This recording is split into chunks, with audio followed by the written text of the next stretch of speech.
It's one of our most popular segments, Sandlot to the Show. Yes, let's go. Get that glove in there as you're throwing and keep it in. Try to get a little bit more of an angle this way. Yeah, that's what I'm liking right now. Be on the backside, and you can still do the drill. Start throwing 95, might get a little shoulder sore. This is just awesome. Stop that backflip, though. I love Sandlot to the Show. Left-handers just look so smooth. Wow, that's pretty good. He's got a little Marcus Stroman in him. And I like this one right here. Boom. Some things you're naturally gifted with. That's great work right there. Good stuff. That's what you're getting right now for a full hour. We're breaking down your pitching videos, answering your questions about the art of pitching. This is Sandlot to the Show live stream. We're streaming on Twitter, Facebook, YouTube, Twitch, and MLB.com. We receive your pitching, hitting, and fielding videos all year. We break them down on MLB Network's award-winning Sandlot to the Show segment. So we're going to continue doing that all year long, all the time on MLB Network, but we're bringing that concept online right now for an hour. It's all dedicated to pitching. I'm Scott Braun. I'm your host. Here's the plan. We have two squads prepped to run through the videos you sent us. We're going to mix in your live questions. So start sending in your questions right now, wherever you're watching from. Parents, kids, let us know what you want us to talk about. We'll also be breaking down videos. The second crew coming later, John Smoltz, Ryan Dempster, Tristan McKenzie of the Cleveland Indians. We'll see them in 30 minutes. Leading off from MLB Network, let's bring in our squad. It's the Hall of Famer Pedro Martinez, former All-Star Al Leiter, both from MLB Network, and our special guest, current player Amir Garrett of the Cincinnati Reds, coming off a big season in 2020, 2.45 ERA, 21 appearances. Guys, welcome. I'll start with you, Pedro. Great to see you. How awesome is this to talk to the parents, the kids, about how to do pitching right? Well, first of all, thank you. I'm extremely happy to see you guys. I know that the distance it's not good for all of us. Normally we as teammates, we like to stay together. Amir, you know a little bit about that. Al, you have been in the clubhouse for so long. I miss you guys. I really do. But I'm extremely excited to actually answer questions and go over some kids to see what we have in the future. Amir, secure your job, man. There are some kids got to, really have looking to. forward to knocking down someone in the big leagues to come and get it, you know? So you guys do your job so that you can stay there and teach some other kids how it gets done. Yeah. You got me? Al, you're here, man. Say hello. Yeah. So, yes, Scott, great. Pedro, I'm with you. I love working at the network, you being there. We miss you. Amir, thank you for coming on. This is nice, active player, not just some old guys. Pedro, Hall of Famer. You got Smoltz coming up, Hall of Famer. We love this segment. This isn't like some BS. When we know we're doing a Sandlot to the Show, I enjoy it. How it works, Amir, is we go into video edit, we look at some kids, and we break it down. And believe it or not, I guess there's more believing to it. There's a lot of kids, dads, moms, coaches, they come back and they really enjoy it. So this is going to be great. And Amir, I'll finish with you and then we'll get right into the videos. So how cool is it for you to be able to chime in for all of the young pitchers out there and just give them some knowledge? And how often are you able to do that even in normal life? Man, it's a great feeling that I'm able to be in this position where I can help a young kid, and hopefully further their career. Hopefully even one day, I can talk to one of these kids and I see them in the big leagues later on in life. But, with everything going on right now, it's kind of hard to get out there and help these kids. But I'm glad that you guys have this show for us to do that. I'm just excited to see some delivery, some mechanics, all of that, man. I'm just excited to see some kids play, and I'm ready for the questions, man. I'm glad you guys do this. Thank you guys for having me on here. Thank you. Really, it's a pleasure to have you. And let's dive right in. I agree. I mean, the way to do it right now is virtually, to be able to talk to everyone this way, to look at your videos, and then again, just keep the questions flowing. We'll mix them in throughout. So we have some videos loaded up. Al, you're up first. Leading off is Noah, 11 years old, from Houston. Break down what you're seeing for us. All right, so give me a chance because I am getting a little older, so I got the readers on. All right, what's this guy's name, Scotty? This is Noah, 11 years old. He's in Houston.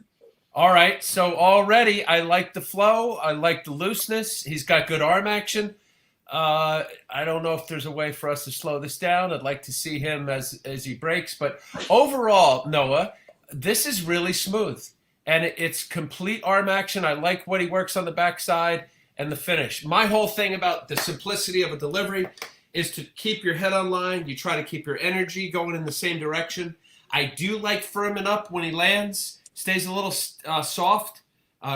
As you get a little hard and throw harder and you become with greater velocity, you're going to want to firm up your landing leg. But that's pretty good, guys. I don't know what you think, but I like that. That looks good great. too. I think this kid is smooth. He's got great arm action. He controls his body pretty well. What I think he has is he's taller than a normal 11-year-old. So I expect him to be stronger. When he's probably 13, he's going to have a more composed body out front. But, man, he looks good. Yes. He looks really, really good. If I'm scouting right now, I'm following that little kid. That really is the dream, to be able to see someone that sends in their video years from now in the big league saying, hey, you know what? Al Leiter, Pedro Martinez, Amir Garrett, you helped me make that one tweak. So, Pedro, you're up. Everybody's going to have that body like Amir Garrett. Yep. I mean, you have to. Oh, man, it takes a lot of work when you're taller. I'm telling you that much. How tall are you, Amir? But once you get it, once you get it, once you get it, you know, Chapman and those guys. You'll fill out. You'll fill out. I promise you, you'll fill out. I'm a steel ashes for a big body. You know, I'm a steel ashes. Man, hey Pedro, you had this though. You had a big heart. You was ready to take the ball against anybody though. That's right. Yeah. That I did. Yeah. It's all here. The strength was the heart muscle.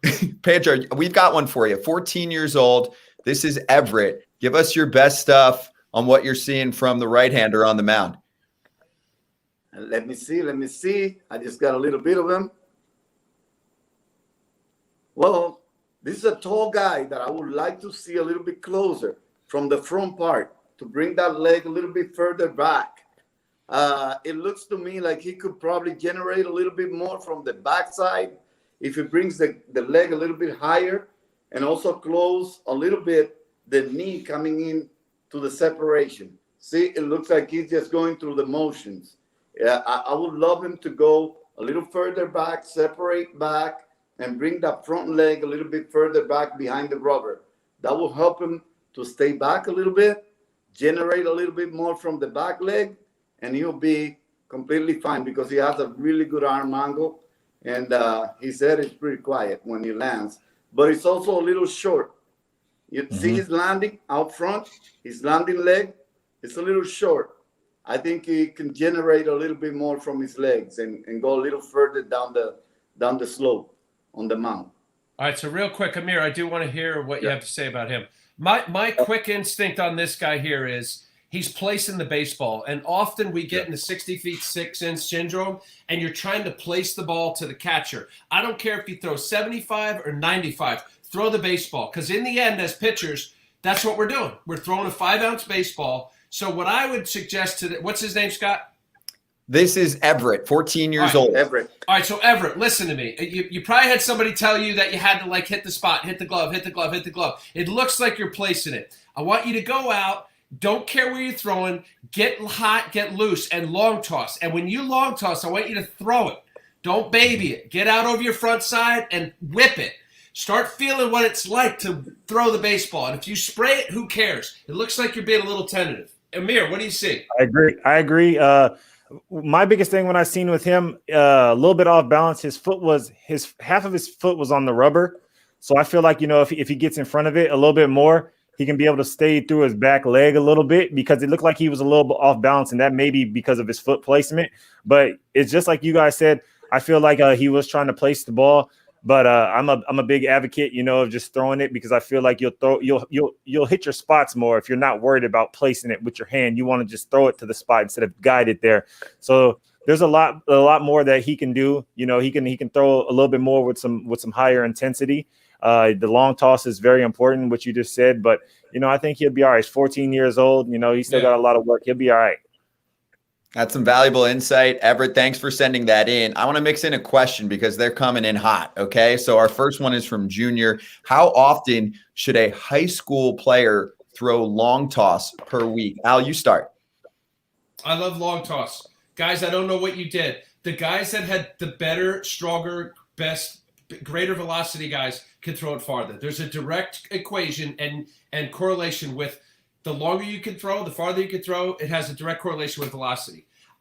Reason why I like it, because there's an elongation to it, and you use different muscles with respect to not caring where it goes. I know not everybody believes that. I know Maddox and Glavin and the guys that I play with. Pedro, I'm not sure how you feel about it. I think between my 5-day start, there was one aggressive long toss day, but most, I would say at least 2, maybe sometimes 3. One for sure that I would get out there pretty far, right field, all the way to left center, that kind of thing. And the other day, I would probably go about to center field. Doesn't have to be super hard on both days, but I like the pull down. I really like the aggressive pull down. Really makes you feel out front and getting that really aggressive pull down. Well, I was a long tosser. I usually would throw probably long toss twice a week. I wouldn't call it aggressive, but I would just say extension to the max. It's like I wanted my shoulder to do that. I wanted my shoulder to do that every time I threw the ball. It was like expand to the max so that I could generate enough distance to feel safe and at the same time generate enough speed so that I could feel safe when I got to the mound or I got to the flat ground. It was just to generate enough to be able to throw the ball comfortable and know that my arm was fine and my body was fine. I never quit throwing long toss, not even towards the end. Before I went to the mound, before each game, I'll play long toss. But I wasn't really into killing it to get out there. It was just more to extend my arm to make sure that I was warm enough and long enough for me to come back and play flat ground and go to the mound.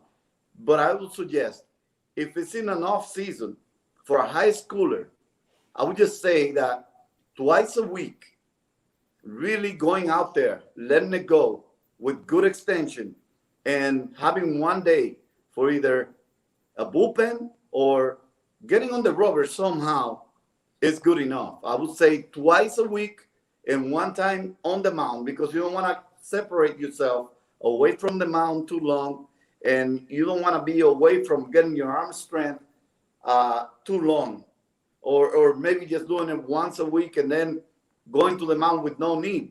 If you're not going to be facing batters, my recommendation will be probably go twice or maybe 3 times a week and doing the rest of the work, doing pull downs or whatever you have to do one day. Or I would just say twice long toss, one time pull down, so that you can feel that your arm is really getting the strength you need. Scott, Amir. Amir, what's your plan? For me as a reliever, I'll try to do long toss like one time a week, depending on, the situation with us. I'm ready to go every day, so I got to be, I can't be out there throwing long toss the whole time. But I would say once a week. But, as a starter, when I was a starter, I would long toss like twice a week. I'm a big fan of the pull downs, though. If I'm not throwing long, at least twice, I get out there one time, and then, I'll work my way in and throwing the ball down. So, long toss is very good. It is very good for you guys, for a young guy. If you're not throwing bullpens, if you're in the off season, like Pedro said, out there, if you get it twice a week is good, maybe even 3 times a week, and just get your work in. It's not about, trying to throw it all the way across the field, with intent. Just let it go, get your arm loose or whatever. And, because you want to be strong, man. You want to be strong. That's the main goal of it. That's a great question. And Pickles452 with a response too, saying, Amir, you're amazing, showing you some love. So now let's set you up, Amir, for your very first Sandlot to the Show breakdown. And this is Juju, a hometown kid. Yes, sir. Vegas. Yeah, man. I think they came out and see me. His whole team came out and see me the week before I came to camp. But right here, Juju, you know, my main thing with him, you know, his head is online. A lot of kids tend to, you know, pull off with their head, but to me, what stands out is his head's online. He's focused on the target, and I think that was a breaking ball right there, and everything is going forward for him. And that's something you don't see in a young man like Juju. You know, a lot of kids are all over the place, but it looks like, you know, he got a pretty good idea what he wants to do. And you know, you don't get that a lot, and that's pretty good. He got a setup, you know, that works for him, and you know, he's throwing the ball with intent as well. Pedro, you said Amir, watch out for your job. What about you guys? Watch out for your job. He's a natural, huh? Yeah, he is. He's really good. And I'm watching this kid here. This kid is a competitor. Mm-hmm. Boy, oh boy, he stays really good on the back on the back of the rubber. He stays engaged to the rubber. A little bit of a short armor. You know, anytime I see a kid at that age being a little shorter, I would like him to get a little bit longer. I would like him to get a little bit straighter. You know how, in order for us to keep the health in the elbow, we want to be stretched out a little bit. We want to be a little bit longer. But, man, this kid can pitch. Good legs. Yeah. He's around. He throws breaking balls. But he's in the strike zone. And that you have to give it to a kid that's that young. And the ball is not really all that far from here and there. That's really difficult to do. But all right, great guys. Legs. Pedro, Amir, focus in on his glove, because you hear a lot of coaches teach the scarecrow and pull your arm in. What I would suggest to Juju, don't be lazy with your front side. Listen, I know this kid's a little guy. He's got a lot of growing and a lot's going to change. But your front side helps your backside get to it. Maybe it's what Pedro's talking about with being a little short. He doesn't do much with his glove. So get your arm out there and feel that lever. You want to pull down. It's just kind of a little bit soft, you know? So just something to get that front side up a little bit. You pull down the high to low front to your left hip. That's it. Yeah, that's pretty good.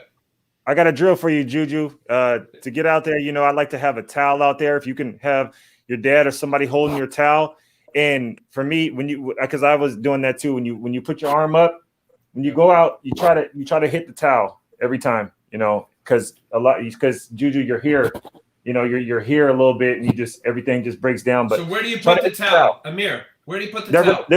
They're gonna hold it. They're gonna hold it in the air, and you just got to hit the towel, you know, and just they elevate it or whatever, and just go and hit the towel with your glove, and just go out, you know, and just focus here, and then come down. You know, you can do towel drills for that as well.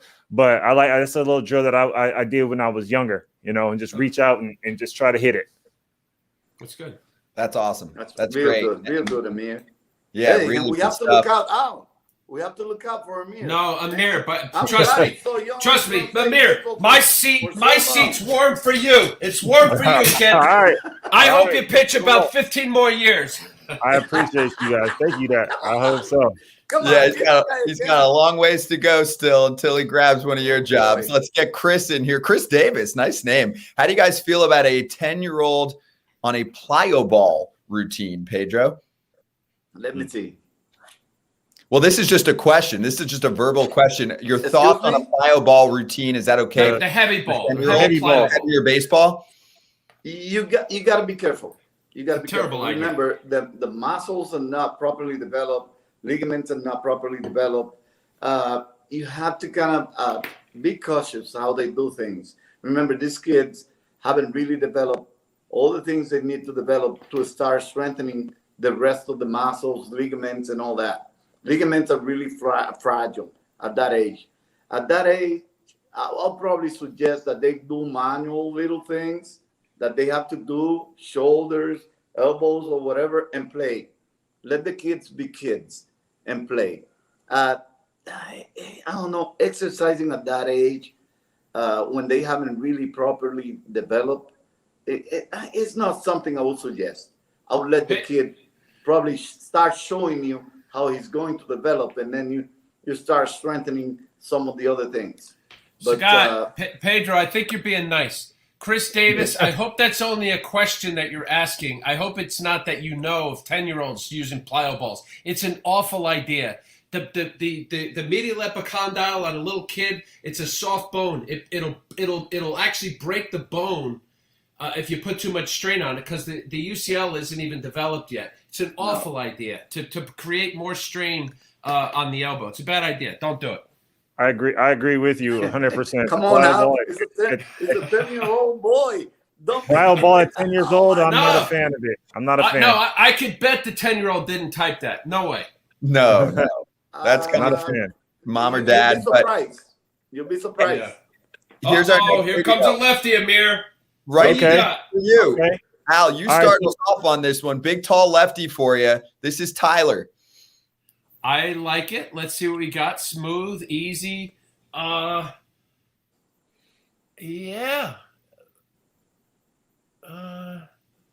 Boy, I wish we could slow it down. Again, almost like I forget the couple of guys before. Throw the baseball. Create some energy on the backside. You have an energy that pushes off, therefore gets your momentum toward home plate. And get over your front side. Get over your front side. He firms up okay. Down through the baseball. What I would suggest is to get, as Amir said on one of the other guys, the direction, I think it was Juju, try to stay online as much as you can. This energy of taking, you have a big tube or a big tunnel, and you want to stay within here as long as you can. It's not bad. I like him, but I'd like to see a little bit more of a high to low finish and get through the baseball. From that video, I think he's a tall guy. I can tell his pants, the little high waters. That was me back in the day. So I would say for him, us being tall guys, everything's out of whack for us. For me personally, it's out of whack. I would like to see you lead with your hip a little bit more. You get a little bit more power and staying online instead of swinging open as much, because, when you're a tall guy, you have things flying everywhere, legs, arms, whatever. So I would say, sit and ride a little bit more. And just ride that plane and try to go as straight to the plate as you can, because as you've seen in the video, he has fallen off a little bit. We tend to do that when we're tall. And I would like to see him throw with some more conviction. When he was throwing, it didn't look like, he was just, trying to aim it there. Go out there and throw the ball. Throw the ball. I want you to throw the ball. Don't aim it. Go out there and, with intent to throw the ball. Because at the big league level, if you see it, a lot of guys, you guys want to throw hard. You have to have intent when you throw the ball. You can't just throw hard and, it's not just going to be, okay, I'm just going to get up there and nonchalant. You're not going to be able to throw hard if you want to throw hard. You got to have intent when you're throwing the ball. That's the good advice. Get that leg up. Get that front leg up. Right leg to left elbow. Bring it up. Let it rip. Go down in a good angle. Get your arm up and let it rip. What you saw there is a quick landing. I saw that front leg right away. Quick landing and heel landing. That means he's not completely going out there to let it go. What he has to do is bring that right leg to the left elbow, separate on the back, and let it rip. At that age, everything we can correct. As soon as he gets drafted, Al Leiter, Pedro Martinez, Amir Garrett, any teammate will probably help you to correct the rest of the stuff. Let it rip, boy. Bring it up. Right leg to left elbow and let it rip. Don't aim it. Don't set your front leg too early. And what we're all saying, the ball and placing the ball. And what we're all saying is, if you get used to that placing the ball, or what Pedro and Amir are saying, that becomes your timing, rhythm, and tempo. And ultimately, all of this is trying to get us in that window of a consistent release point to make quality pitches. So you don't want to find yourself finding that tempo to throw strikes, and now you got to get after it and throw the baseball. So find what that feels like, and then you hone it in. Exactly what Pedro just said. This is A+ stuff, guys. So we've got 5-ish minutes left with this squad, a whole fresh squad coming up for 30 more minutes. Pedro, we have 3 more videos and a few more questions. You're taking a look at Ethan right now, Pedro. Ethan, let me take another look at his mom present right here. Hey, Al, I don't know if you remember a man we had here in the Dominican. One manager. Oh, yeah. But I'll tell you what, though. A very good, compact, retro, because nowadays you don't see a windup like that. But you're seeing a kid that has a little bit of a retro kind of windup, but really funny. But everything is really straight, straight over the top. Very good mechanics when it comes to arm and legs. Look how composed he is. Some of those balls are gonna go up, yes, if you deliver the ball up, if you don't separate on time. But everything else, I really like about this kid. Very unusual to see a young kid go back when we started out. Look at that. Boom. Front shoulder. Yeah, he separates a little bit late, but everything else is just fine. He's in line. I would love to see him grow up a little bit more, get in better shape. But he'll be okay. He'll be okay. Pretty straight. Pretty good arm angle right there. Yeah, that was actually pretty good. Whoever took that video, ideally be on open chain, right-handers third base, left-handers first base, and try to get behind home plate. That's a tough angle. That's probably mommy and daddy taking that video, mommy and daddy. Most likely mommy. Mommy's taking that video, so mommy's just watching her little kid. Well, mommy's standing at shortstop then. Yeah, they're definitely standing at shortstop for sure. All right, go ahead, Amir. Free advice out on Sandlot to the Show live stream. This is Caleb, 10U player, lefty on lefty matchup, Amir. This is your specialty. Oh, man. Looking at Caleb, man, he can be the next little Amir Garrett over there. But, looking from him, I like his intent. A lot of these young kids, they look like they're online when they're throwing the ball, and then that's very unusual for a young kid like this. Heads on straight. I would like to see him, pitch with a little bit more intent. I'm always preach that intent is everything. But from this angle, it looks like he's pretty composed and stuff, and he knows where he wants to throw the ball. And I seen his breaking ball. His breaking ball is pretty good, man. But lefty on lefty, you got to be able to get him out, and that's got to be night and day right there for you. That's good, Amir.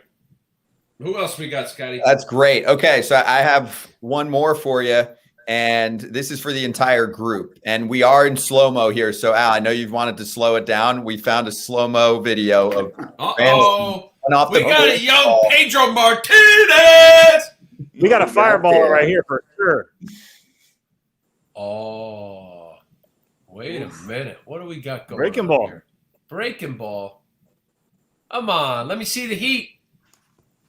All right. So there's a lot going on there. Pedro, go ahead and take this. I don't like this. I don't like the way the ball comes out of the glove. This way, we're taught to go that way. That way. The ball's coming this way, and that way it stays. He separates really early, collides a lot in the back leg. He brings up the leg, but as you can see, everything is open. When that is to the other side of your left elbow, everything is going to be open. That's why the breaking ball stays up. You don't see the strength on the arm, but he has a strength on the legs, but he doesn't know how to use it. All right. See the separation and the way the ball comes out of the glove is not the proper way. The ball is coming out this way, and it stays open, and that leads to you opening up this way, and the arm staying way back that way, and that's why he stays so far back. The glove goes forward, legs go forward, and the arm is really late. So that's why everything stays up. So I would love to see him close up a little bit, and also get the ball out of the glove this way instead of this way. Well, for one, I'd love to see a stinking fastball. It looks obviously it's slow-mo, so we can't really tell. He's super long on the back. That's a breaking ball. Yeah, I know. But he's super long on the backside. Be careful. Real long on the backside, especially spiking the ball toward the second baseman. You got your potential shoulder issue. Really aggressive, nice, powerful leg kick. Doesn't firm up at release, but it's really kind of an unfair video because it's super slow and he's throwing a breaking ball. It's hard to tell. Hey, this was the fastest 30 minutes in social media. I have another question, though. Patrick Duffy, this was specifically for you to start, Amir. Can you define intent a bit more in depth? You're a big fan of that. You've been speaking about it. So where did you learn it, and why is it such a big deal for you? Okay, for me, I got this from Tony Fossis when I was in low A. When I was coming up in the minor leagues, I couldn't find the zone. I was throwing 97, 98 without finding the zone, and I wanted to throw strikes, right? So I start throwing down to 88, 91. He comes to me and says, Amir, would you rather walk somebody at 88 and 91, or would you rather walk somebody at 97, 98? And it stuck with me. He's like, I need you to throw the ball. Throw the ball. You're going to have better chances to get to the big league if throwing 97, 98, walking people. And that always stuck with me because I was like, okay, well, let me figure out how to throw strikes throwing hard, and that's where intent comes in and not just placing the ball. When I say intent, you guys got to get up there. If you want to throw hard, practice throwing hard. Practice throwing hard. I don't want you guys just get on the mound, and just out there, just going through the motions, just throwing and throwing strikes. You can practice throwing hard and practice throwing strikes as well at the same time. That's what I mean by intent. I don't want anybody just going up there being lackadaisical and stuff like that. Because most of these videos, I know that you guys are young, but if you want to throw hard, you're gonna have to practice it. I'm gonna need some intensity a little bit more, and it's gonna help you in the long run with your focus as well. Good stuff. That was great. And Amir, your video froze, but actually, hey, good timing. If it's going to freeze, now's the time. We finished up our 30. This was really special. Thank you, of course, Pedro Al. We'll see you on MLB Network soon. Really fun. Thank you, man. Pedro Al, this was my pleasure. See you on TV pitching for the Reds. Good luck this season. Thanks for hanging with us. We'll talk soon, okay? All right, see you guys. Take care. That was great. Thank you, Amir Garrett, Pedro Martinez, Al Leiter. And while the next group is setting up for 30 seconds, Scott Braun with you, Sandlot to the show, live stream, taking your questions, breaking down more videos from the youngsters that sent in, getting some pitching help. So I just want to fill you in on Pitch, Hit, and Run presented by MLB Network. It's the official skills competition of Major League Baseball. Registration's open now. PitchHitRun.com. Participation by kids, boys and girls, ages 7 to 14 is free.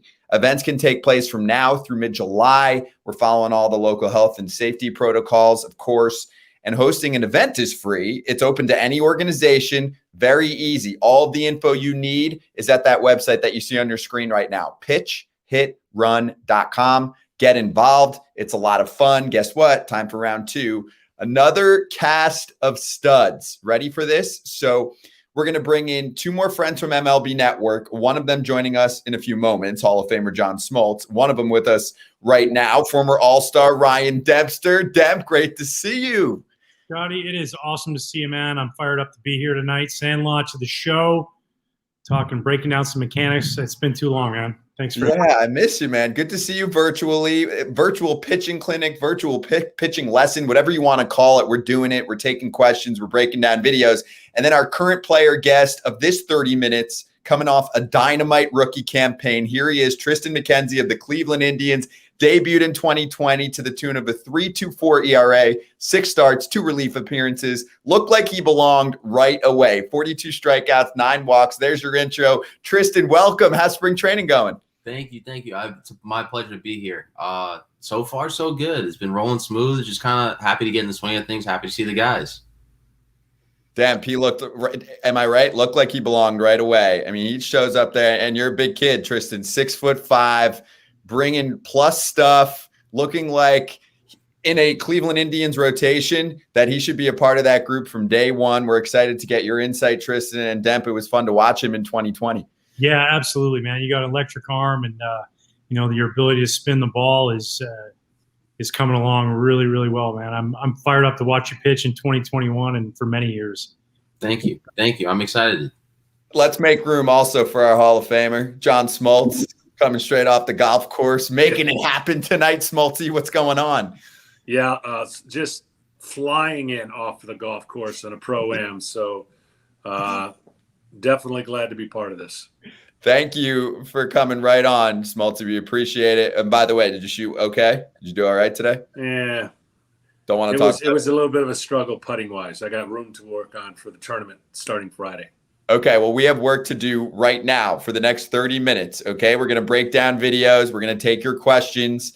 The gurus are here of pitching for you. And, Demp, you're up first. So let's bring in 10-year-old Ava, and the snow will not stop her.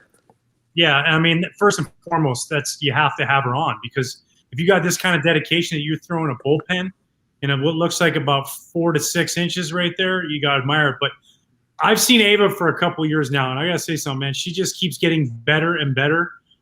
She's got a good compact delivery. You see, obviously, she's unable to get on her backside, but she really gets through directionally to the mound or to the catcher, which, I know she's throwing in her backyard in the snow. I've seen her throw in her driveway. I've seen her throw on a baseball field.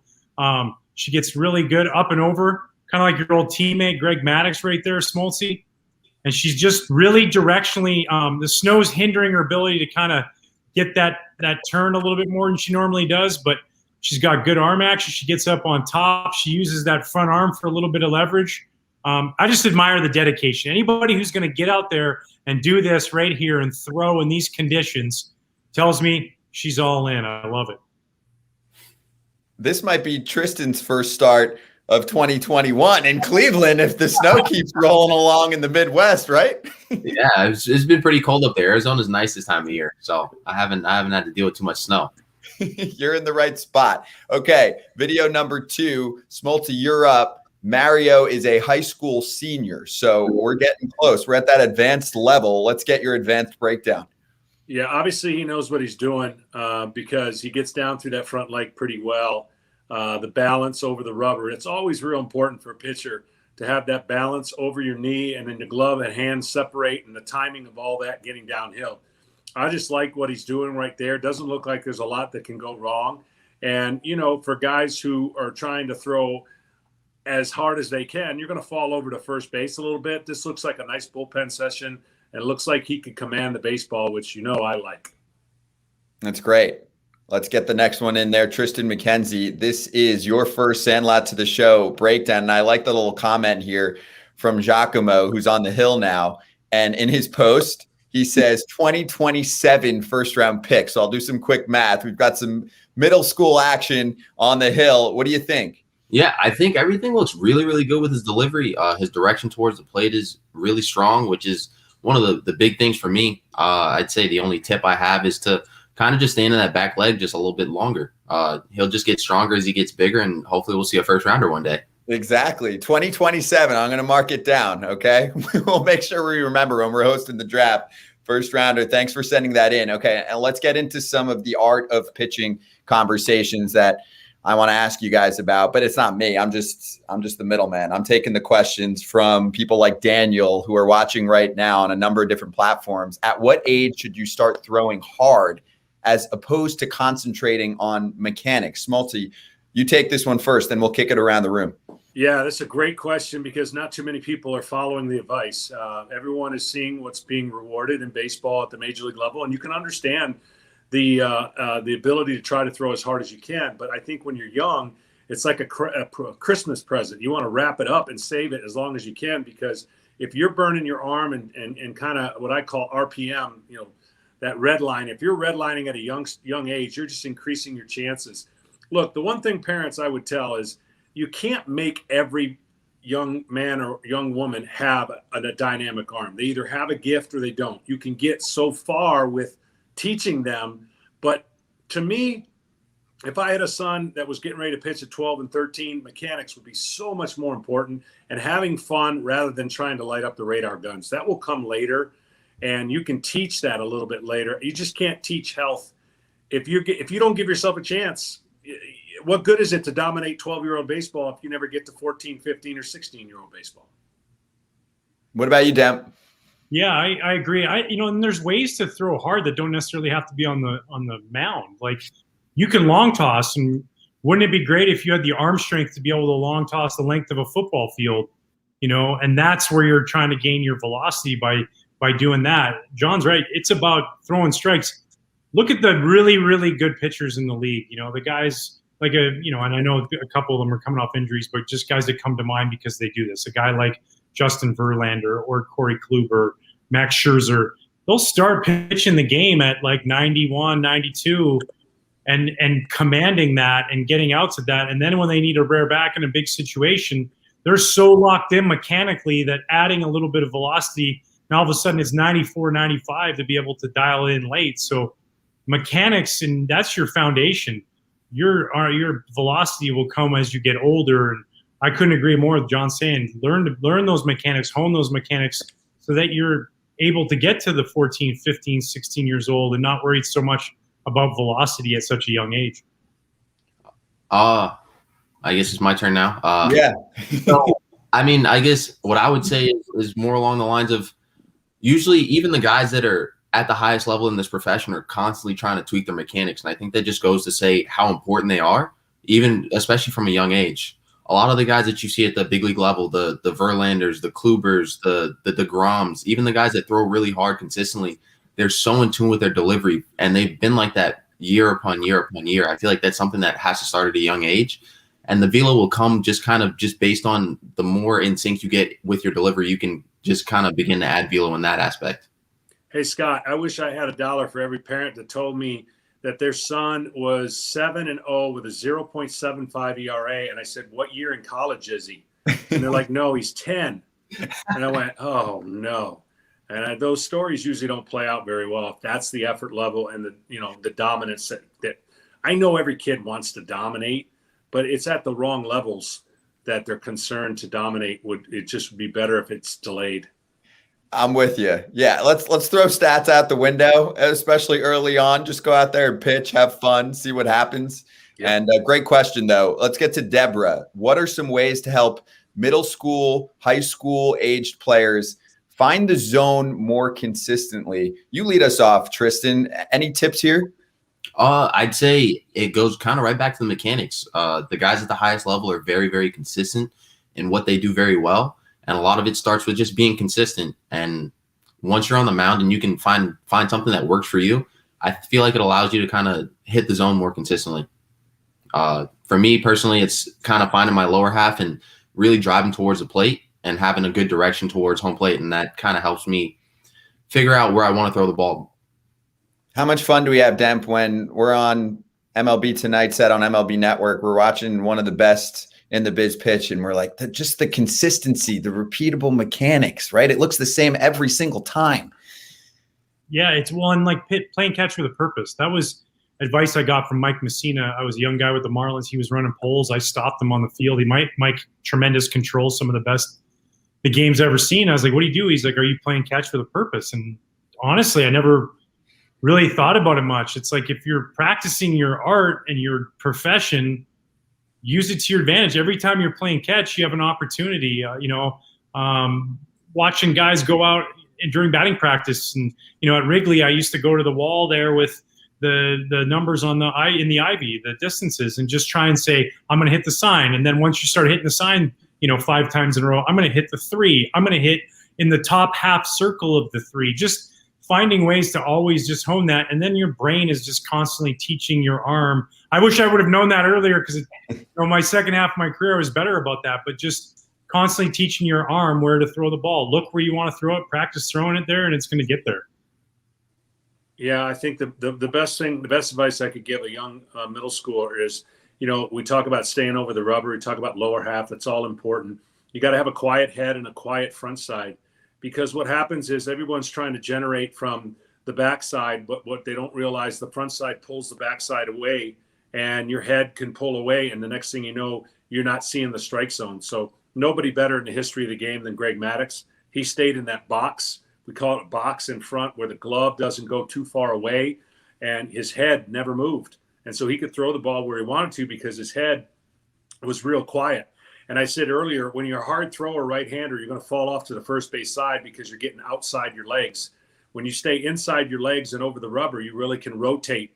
It's like any real good golfer. They don't have to be huge to hit it far, but they've got like a metal pole through the center of their body, and they're rotating over that, and they're not sliding out. And it's the same thing with pitching. If you slide laterally, everything else has to catch up. So pitching can be like the most complicated thing in the world, or we can make it pretty simple for a youngster. And that's always what I always preach is keep it simple and don't try to just, I think we pitch kids way too young anyways, but that's because we don't have enough fathers for kids pitch to be able to pitch in those games. And we need to do this apparently every night so we can make sure everyone's doing things right. And really enjoying the questions. Excellent questions coming in. And don't be shy, whether you think it's silly or not. Bring it on wherever you're watching. Sandlot to the Show live stream. John Smoltz, Tristan McKenzie, Ryan Dempster. I'm Scott Braun. Back to some breakdown videos, and then we'll mix in some questions again. So Ryan Dempster, 8-year-old Max, is on the mound in some game action. What do you see? Yeah, well, I see somebody needs to shut the bathroom door right behind him there, but I like this kid, man. I just love. He's got command out there. He knows what he's doing. He's in charge. He breaks a little quick. You see how he gets like kind of just underneath the ball. His arm slot's just a little down. I think both guys talked about it. Tristan and John both talked about staying over the rubber. If you allow yourself to do that, then you get that separation at the right time where you can get your arm up on top. And as he gets bigger and stronger, but another kid gets, good direction. It's falling off a little bit right there. Umpire squeezed him a bit, but that's okay. But yeah, just stay with it. Stay over that rubber. Get that knee. Practice holding that knee up if you get a chance. A really great thing that I had my baseball coach when I was growing up. He was a Taekwondo instructor, and he just had us just standing there and bringing our knee up as high as we could and holding it for as long as we could, so that just became a really strong part of our delivery and a good base. So I like it, Max. Yeah, own that mound, man. He's got it. He's loving it. Nice body language. And the only expert advice I'll give for this entire hour is the TV advice to Max's parents or friends or whoever's taking the video. Maybe it's a selfie stick or a tripod or something just to keep it all in line, keep it nice and straight for us. But really nice job, Max. 8 years old on the mound. Here's another question coming in from Ken. Thanks for doing this, Ken. Thanks for watching. Question on tempo in the windup. Is there a preferred tempo or is it more pitcher specific? Quicker tempo to create more momentum in the delivery. Smoltzy, you start us off.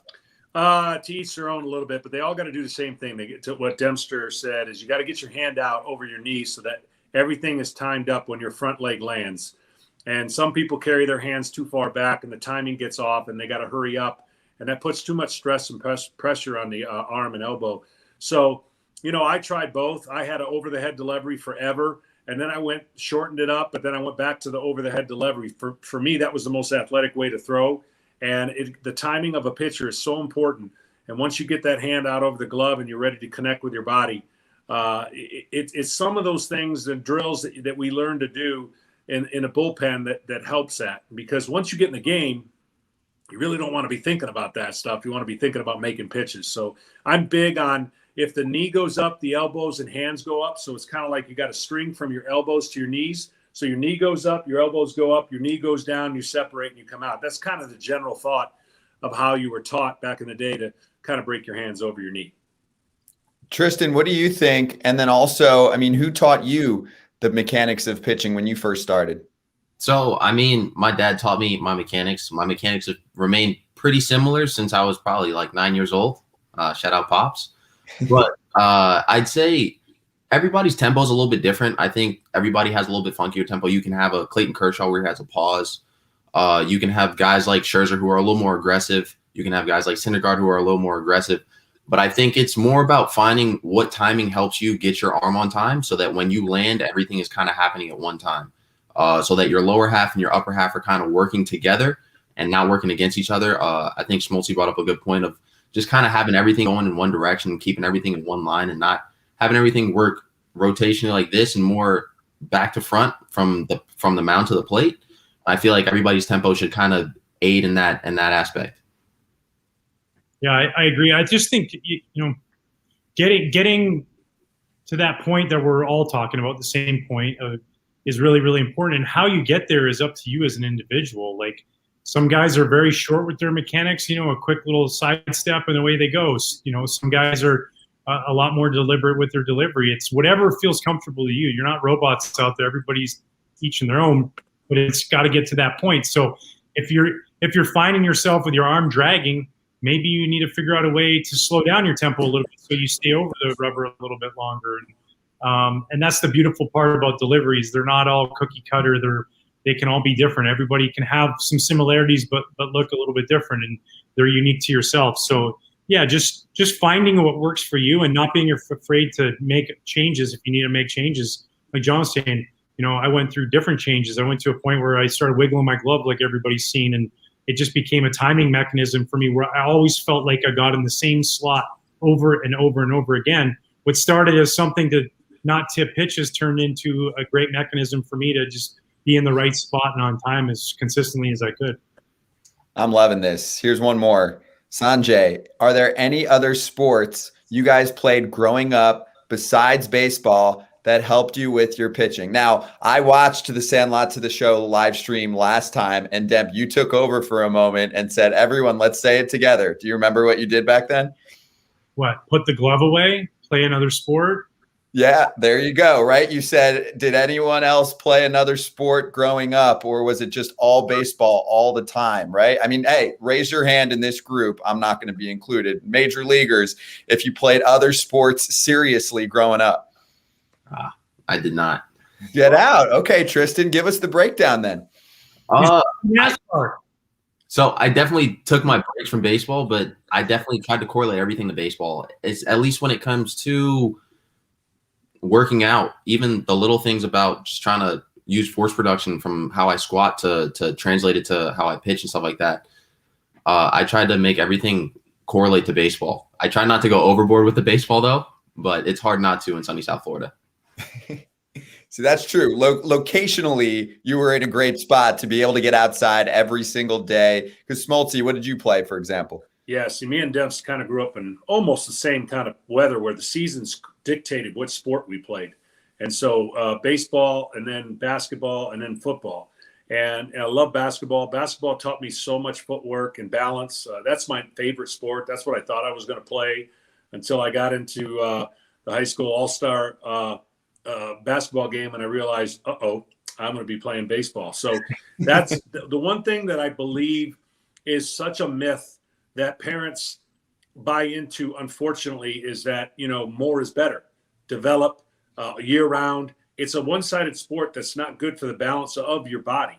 And so if you play it year-round, and unfortunately in places like Florida and California where you can do that, you tend to get a little burned out as a youngster trying to perfect the swing or pitching.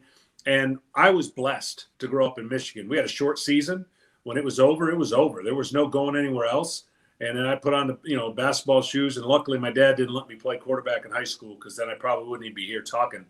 I would have got crushed. I really am a big advocate of an athlete being an athlete. It doesn't mean you have to play other sports. I just would be careful on playing the sport too long. Like, think about how long a major league season is. It's unbelievably long. And kids in the youth baseball are playing close to that amount, which is crazy, just to try to get a scholarship in college and or get drafted. So we have to find a better balance. Parents are buying into the pressure of business of baseball. I don't blame them. They don't know what to do, so they're trying the best for their kids. And that's why I took time in my Hall of Fame speech to address it, because I think it's so hard on parents. If they have the means, they're going to try to give their kids the opportunity to play as much as possible. And that's not necessarily the best approach. Yeah, and it's along the lines too with what Tristan was talking about. Just you want to play one sport, that's fine, but take a break every once in a while. Play the guitar, do something else. Write a poem. I don't know, but just something where you're just getting away from it, so that A, you always continue to love the game, and B, just to give your body a break, your arm a break, so that you don't get burnt out. Like John was talking about basketball being so important for me. Soccer was really, really important. I played it, soccer, you sit there, you practice all week, you practice multiple times, you go out there, you bust your tail all game, play 90 minutes, and you don't score a goal. You don't do anything you accomplished, but it was all the work that went into that. That was the most important part, the process. That's the fun journey. So, it really taught me that about baseball, that, hey, listen, it's not always going to go my way. I hope it does more often than not, but as long as I'm putting in all the work and I'm doing what I need to do, at the end of it all, hopefully it lasts a long time and I can have a career at this. I'll get back to videos in one sec. Tristan, just to wrap up this question and conversation, to represent the players that are playing baseball as their primary sport growing up and in beautiful South Florida, I love it down there. How do you counter not burning out, not overdoing it, and just making sure that you're feeling fresh as a baseball player, because you're the story of someone who gets all the way to the major leagues, and you've still got a long year ahead, or a long career, I should say, ahead for you. So that growing process to get to this point, how did you counter some of the things that could hold players back? So I got some really good advice when I was young. I was probably 13 or 14.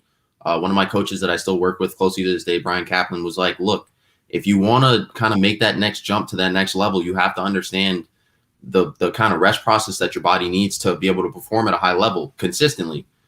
So pretty much every year from then on, I kind of took some time away from the game of baseball to just kind of appreciate the ups and downs of being at a high level, and then working on rest and making sure your body's in the top condition. From that point on, it became a habit to kind of get away from the game and just kind of watch and learn. There's different ways to enjoy the game of baseball without physically being on the field or physically working. You can watch video, you can watch Major League Baseball players play, and just pick up little things on how they go out there and be great. So that's kind of my takeaway. I like that a lot. So yeah, for everyone out there, great question on what you can do growing up. I got 2 more videos for you. Okay. So Smolty, you have one more, and this is young Chase. Let's get back to the breakdowns and lot to the show live stream. This is what we do best. How's Chase doing? I like what Chase is doing. It's flat ground, but see how he's got the chalk drawn there with the rubber, and then that line where he lands on the left side of the line. You know, as pitchers, you want to always be in line. We were talking about being in line with home plate, and he's not. It doesn't look like he's throwing with so much effort that his body can't handle it, and everything looks pretty smooth. It looks like his body takes the force of his arm, and that's why I think when you're this young, that's the part of the game. Get used to your body. You're going to grow at different lengths and times in your life, but that line he's got right there is a drill we always used to use, and you want to land about as close to that line as you can, not too open, and you don't want to land across the line if you can help it, because you throw across your body. Now, for some pitches, that's okay, but for the majority of them, it's not. So I like what he's doing there. That's great. Thanks for sending that in, young Chase. And we have 2 minutes to go. So I've got one more video. Tristan, you're going to finish off the Sandlot to the Show live stream. We're looking at it right now. 10U baseball. This is Christopher, who had a big game. What are you seeing?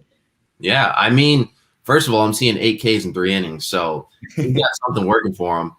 But I'd say the only thing is just maybe sync up the tempos a little bit. I think he has a good fastball. He's good arm action. He has really good direction down the mound.